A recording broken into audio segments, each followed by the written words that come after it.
तो यों लेके लाला को और राधा रानी के पलना में गोल गोल घुमाई। बधाई हो, अरे हमारो लालो कारो करूटो जाके सामने कहूं ना टेके, और लेके किशोरी जी के चरणन में धर दिया। अपने दिव्य हाथ को जब नीचे खोलती हैं तो ठाकुर जी के हाथ के ऊपर ही राधा रानी का हाथ आ जाता है। राधे कृष्ण राधे कृष्ण राधे कृष्ण। परंतु राधा रानी बेहिसाब देने वाली है महाराज। श्री राधा रानी ठाकुर जी के बाद में प्रकट भई है, 15 दिन बाद। इतना ही तो अंतर है। पहले ठाकुर जी प्रकट हुए और 15 दिन बाद मूल कई ब्रजवासी यही भाव रखते हैं। और बड़ी सुंदर प्रसंग है। प्रिया जी प्रकट हुई तो बरसाने में बड़ो भारी उत्सव भयो, और श्री नंद बाबा और यशोदा मैया दोनों उस उत्सव में पधारी। लाली भाई जय हो, ओहो देखो क्या समय बारिश भई है, जय हो, बधाई हो।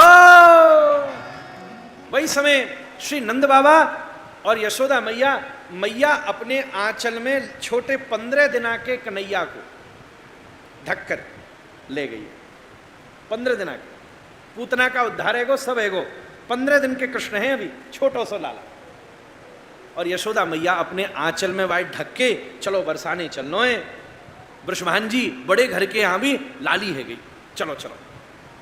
और बढ़िया सुंदर जसोदा मैया लाली के ताई वस्त्र आभूषण भयो क्या, मैया के पास लाली के भी वस्त्र थे। क्योंकि बड़ी बूढ़ी ने कही पतो न छोरा होगो कि छोरी।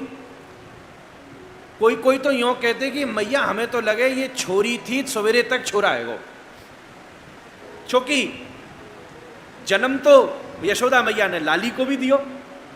वही तो अष्टभुजा देवी बिंदवासिनी के रूप में विराज रही है। और फिर सवेरे लाला मिलो, रात में लाली वही लाला भयो। जे जने कौन है, लाली है कि लाला, कौवे ना पतो। सवन के वस्त्र धरी तो मैया ने भी सोची चलो बढ़िया काम में आ गई। हम सोच रहे घर में है गो छोरा और छोरी के कपड़ा और आभूषण तो यूं ही धरी रह जाएंगे, अब बढ़िया है गो बरसाने ले चलो। सो इस सवरे वस्त्र पोशाकन को लेकर के नंद बाबा और यशोदा मैया बड़ों प्रेम से 15 दिन के कृष्ण को लेकर के पधारे और वृषभान जी के महल में पहुंचे। महाराज रावल गांव में प्रिया जी को जन्म भयो है और खूब उत्सव हो रहे हैं। और यशोदा मैया पहुंची। कीर्ति मैया एक बार लाली को दर्शन करा, बोले पलना में बैठी है, ले मैया या के ताई पोशाक लाई हूं, छोटो वालो लहंगा फरिया लाई हूं, या के ताई बोरला बेंदा लाई हूं, और या के ताई बढ़िया सुंदर हार कोंदनी और महाराज नूपुर भी लाई हूं, सब मुंह पे धरे। ये ले सब बधाई ले, भरपूर बधाई। हाँ मैया भी खुश और बड़े प्रेम से कन्हैया को लेके राधा रानी के पलना के पास में पधारी। ध्यान से सुनियो। और जैसे ही यशोदा मैया ने राधा रानी छोटी सी लाली को दर्शन कियो, आहा यशोदा मैया ने अपने जीवन में ऐसी रूप माधुरी ना देखी। आज तक यशोदा मैया अपने लाला पर बावरी थी, हमने ऐसो लाला कऊ को ना देखो। पर जब राधा रानी का लावण्य रूप सौंदर्य देखा तो मैया के हृदय में बात आई, अरे हमारो लालो कारो करूटो जाके सामने कहूं ना टेके। महाराज कीर्ति तेने कोने जायो है, या कि रूप माधुरी कैसी, अरे मैं यार क्या दूं, अरे मैं यार क्या दूं। मैंने कीर्ति मैया को वही साधारण वस्त्र आदि दे दिए, या कि घर में तो साक्षात लक्ष्मी को भी पराजित कर देने वाली दिव्य लाली को जन्म भयो है। अरे मैं यार क्या दूं, मैं यार क्या दूं, मैं यार क्या दूं। सभी विचार नंद बाबा बुलाए, नंद बाबा वारी वारी जामे, मैं यार क्या दूं। सोई मन में विचार आए, अरे हमारे कृष्ण भी तो नीलमणि के समान ही हैं। तो यशोदा मैया ने आंचल को कन्हैया पकड़ो और बोलो मैं यही की न्योछावर उतार रही हूं। तो यों लेके लाला को और राधा रानी के पलना में गोल गोल घुमाई दियो। जी लो, यों ठाकुर जी घुमाए करके लो या छोरा की न्योछावर तो दूं, और लेके किशोरी जी के चरणन में धर दियो। क्या शोभा हो रही है। राधा रानी विराजमान, चरणन में ठाकुर जी धर दिए यशोदा मैया ने न्योछावर। ले कीर्ति, तेरी लाली के जन्म की बधाई में हम अपनो लाला ही न्योछावर में दे रही है। महाराज या से बड़ी को बधाई ना मेरे को, वो इतनी प्रसन्नता है। किशोरी जी एकदम सरकन लगी, सब पलना झुलाने लगे। आहा आनंद की बात ये, यशोदा मैया जोर से बोलती राधे राधे, और वृषभांजी जोर से बोलते कृष्ण कृष्ण। बरसाने और रावल ते आवाज आती क्या, कृष्ण कृष्ण, और गोकुल ते आवाज आती क्या, बोले राधे राधे। दोनों बैठे नंद बाबा और वृषभांजी दधी कांदो उत्सव करते हुए बड़े आनंद से बैठे हैं, बोले राधे राधे, कृष्ण कृष्ण, राधे राधे।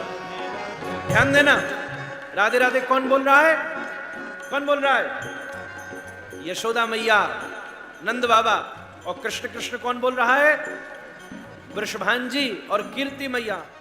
किसी को पता ही नहीं चला कि कब चरणों में पड़े हुए श्री कृष्ण करवट ले लेते हैं, अपनों हाथ राधा रानी के दिव्य चरणन पे धरते हैं।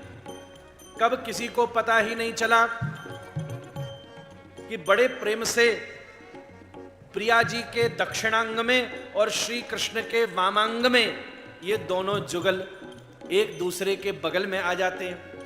किसी को अंदाजा ही ना लगो कि कब दोनों बगल बगल में लेटे अपने दोनों हाथ से अंगूठे को चूसते भय कृष्ण हाथ खोल के नीचे करते हैं, और श्री जैसे ही हाथ खोल के नीचे करते हैं तो प्राण प्रिया श्री राधा रानी भी अंगुष्ठ चोषण के पश्चात अपने दिव्य हाथ को जब नीचे खोलती हैं तो ठाकुर जी के हाथ के ऊपर ही राधा रानी का हाथ आ जाता है।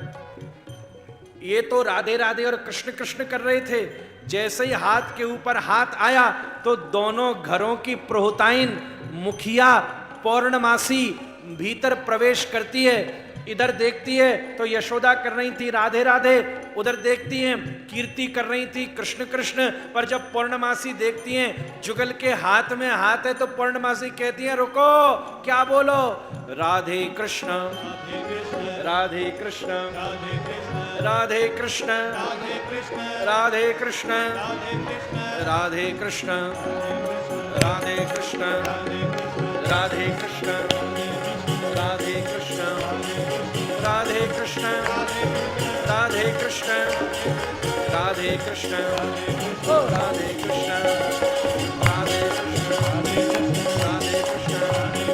राधे कृष्ण राधे कृष्ण राधे कृष्ण राधे कृष्ण राधे कृष्ण राधे कृष्ण राधे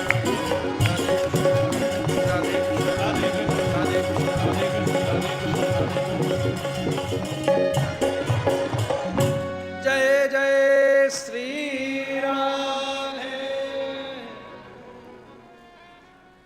तो जब जुगल दोनों का हाथ मिल गया,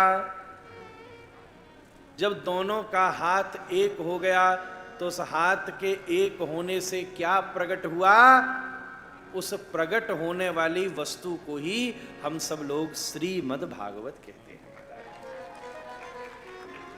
यही है श्रीमद् भागवत। ब्रज का सर्वोत्तम उत्सव ये नहीं है कि श्री कृष्ण का जन्म हुआ है, ब्रज का सर्वोत्तम उत्सव ये है कि यहां स्वयं श्री राधा रानी प्रकट हुई है।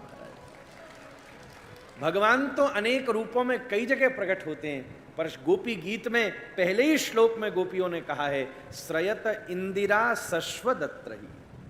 ये बड़ी बात नहीं है कि भगवान का जन्म हुआ, भगवान का जन्म तो अयोध्या में भी हुआ है। ठाकुर जी तो प्रहलाद के लिए भी आए हैं, हाथी को बचाने भी आए हैं, पर ब्रज की शोभा इसलिए नहीं है कि श्री कृष्ण पधारे हैं, ब्रज की शोभा इसलिए है कि कृष्ण को देखकर वृषभान के घर में श्री राधा रानी ने भी जन्म दे दिया।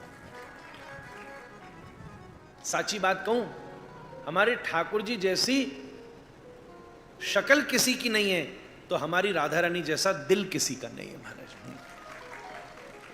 किशोरी जी जैसा हृदय किसी का नहीं है और ठाकुर जी जैसा स्वरूप किसी का नहीं।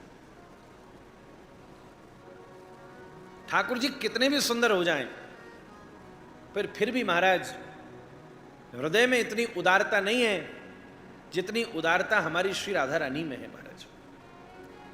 कोई माने या न माने, ठाकुर जी फिर भी हिसाब करने बैठ जाते हैं, तुमने कितना पाप किया, तुमने कितना पुण्य किया, परंतु राधा रानी बेहिसाब देने वाली है महाराज।